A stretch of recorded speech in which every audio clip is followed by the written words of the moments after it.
All right, guys, so we're in Malakoff today on 10 acres that we secured lately, and we came here with Mr. Maurice himself to help us, consult us, because we're trying to actually start farms. We have absolutely zero experience. I'm here with my business partner. We're luxury real estate developers in Dallas, Texas, but we've always been interested in farming because we used to do it back home. Like, you know, for me, for example, my tribe is Fulani back in Africa, and that's what we're actually known for. So at heart, we actually love it, always wanted to do it. We just didn't get the right land, and finally we got it.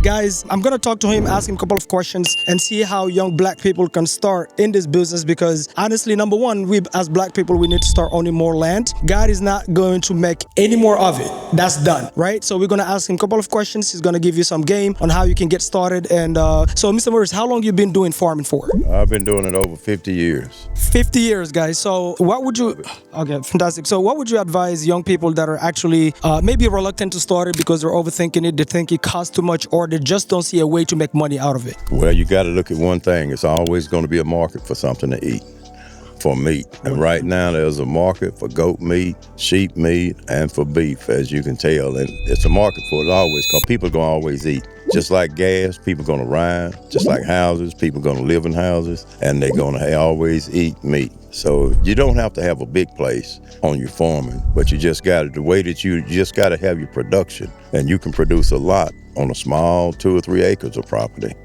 but you just got to know how to manage it. All you got to do is just have your mind made up. And if it's something that you do, it won't be work. It'll be something that you love to do. It'll be relaxation for you every day. 100%. Why do you think there's not too many young black people interested in actually farming? Because I was watching a documentary on this specific topic, and it was saying that these old black farmers all around Virginia and all these areas, they just cannot find young people, their own children included, to take over the baton. Why do you think we're lacking that in the community? Because they're being brainwashed by your cell phones and your computer. You know, people can keep you down, but you can keep yourself down. It's just the fact that you got to carry on your heritage. You got to carry on what you want to do. And nowadays, people don't want to work.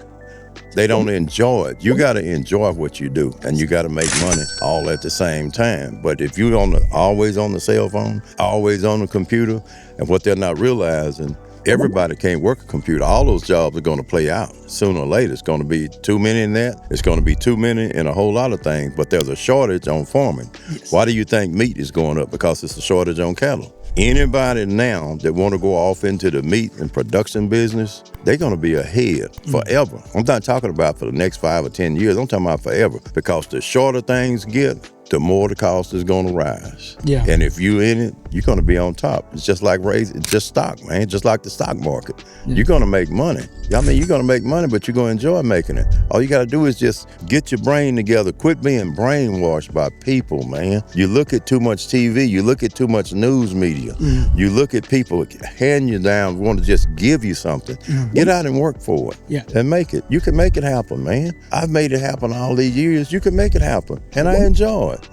Yeah, I love making it happen. You know, and I'm here to help y'all make it happen. We're going to make it happen, man. Honestly, guys, there's so many elderly black farmers willing to share the knowledge, willing to show you exactly how to get started. But they cannot find young people, as he just said. Everybody want to go to school, end up with degrees that you can't even use anyway. AI is here, is wiping out most engineers, right? And another thing is, in any country, true ownership is on land, right? Not only God is not going to make any more of it, but if you don't own any land, you don't own anything. And as he said, we've been brainwashed to just own things that doesn't really matter. So he spoke about the stock market. This is real stock, right? If you go in his farm, it's tangible, exactly. So we went to visit his farm. He has goats, he has lambs, he has cows, you name it. And all around these acres that we bought also is the same exact thing. And by the way, I have a saying also, Maurice, would you agree that you can actually buy the wrong land? Because there's a saying in the community that if you buy land, you cannot lose. Is there a way you can buy the wrong land where you can't even do what you're trying to do in the back end? What you gonna do with it? You bought some good land here to do what you're gonna do with it, and we're gonna make it work. I want you just to take a picture of it,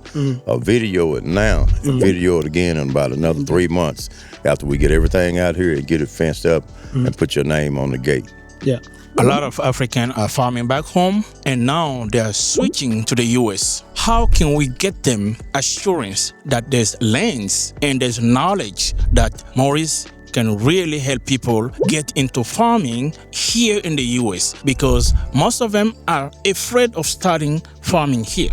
Well, there again, they've been brainwashed. And you got to watch where you start and who you start farming with. Because, see, you got a lot of crooks out there. A lot of crooks have, and just going back to African people, sometimes they're scared because they've been used by some people over there. They come over here and they act like they're going to do this for them, do that for them, and they burn them for their money. You see what I'm saying? But with you all, you're acquiring it on a small scale basis, so it's for real. When you get out there talking about you got 1,000 acres, 500 or 600 acres here and there, it don't really belong to them. It belongs to a big corporation. So what you're doing is you just funneling money in it. You can get your African people over here, if they only get 2 or 3 acres of land, they can get over here and do exactly what their forefathers did before. They can have the cows, the sheep, their goats, their chickens, everything that they want. They can have a small homestead. So you just got to be careful when somebody offer you in something on 500 or 600 or 1,000 acres. Because how much is that going to be yours? Mm-hmm. They're not telling you on a small scale basis. Sometimes we get scared when you start talking about big numbers and big percentages on stuff. Break it down to the younger people and to the older people. Anybody want to come? Break it down in 2 or 3 acres, 5 or 10 acres, and show them what you can do. What we're going to do here, we're going to show them what we're going to do. In the next 3 or 4 months, when they see it, they're going to see real production right here. They're going to see the same tree, and we're not going to be acting like we got 500 or 600 acres. We're going to show them what we can do on 10 acres, and they can do the same thing. All right, it's a blessing to have you as a library. We have to know more about raising. What is the next thing about after raising? The beef industry, the milk industry, what different product can we get after raising these animals here? From raising the goats and the sheep and the cows, you can raise your chickens. People going to eat eggs. They're going to eat chicken meat. They're going to eat all of it. Yep. Everything that goes on the farm, I put it like this, everything that you get in the store, you can raise it right here. You can have your own eggs, you can have your own chickens, you can have your own turkeys, ducks, all that, just like what I do. Yeah. Rabbits, all of that, man. Your guineas, everything. You can have it right here. And it's nothing like when you walk out of your house, you can come out there and look at your cows, your goats, your sheep, your chickens, your ducks, your guineas, and everything. Yeah. You can just come out there and it's yours, man. Yes. Yeah, it's yours. You know what I'm saying? Yes. And the young people, man, y'all just get some brains and don't be brainwashed. That's all I can say. Yeah. I mean, the number one complaint of our community is that we're being fed poison in our neighborhoods. And the only way for you to control your health is to own something like this where you're producing your food from. So we went in his farm. People from all walks of life. Muslims comes there and get halal meat, right? So they literally slaughter on the farm. So it's like, if you want to control your food, then start growing food. Then start raising the animals. Not only now you can supply to yourself and you can raise these animals organically, but guess what else? Now you can also, supply to wholesalers, you can supply to consumers, and you have everybody from all over the place, from Houston, all around Texas coming to him to get fresh and organic meat, guys. So the first place to heal our neighborhoods, it starts with the plate. That's the number one thing. So we gotta control what we're eating and start eating all that garbage, guys. So don't overthink it. There's financing to be get. That's one last point. You said it's better to bootstrap it when you get started first to avoid the government funding because of, can you re-explain that? Because I think that's very key for this. Because America is addicted to debt. So talk to me about that. Well, buy what you can afford. Don't get Uncle Sam involved in your business, because if you get the government funded money, they own you. They own you and they own everything that you do. Just start out small and then you can go up and go up and go up. But please don't, young people, go out there and get a lot of government money, because if you do, you're messing up. Yeah. Watch the journey, guys. We'll document all of it. Boom, boom, boom.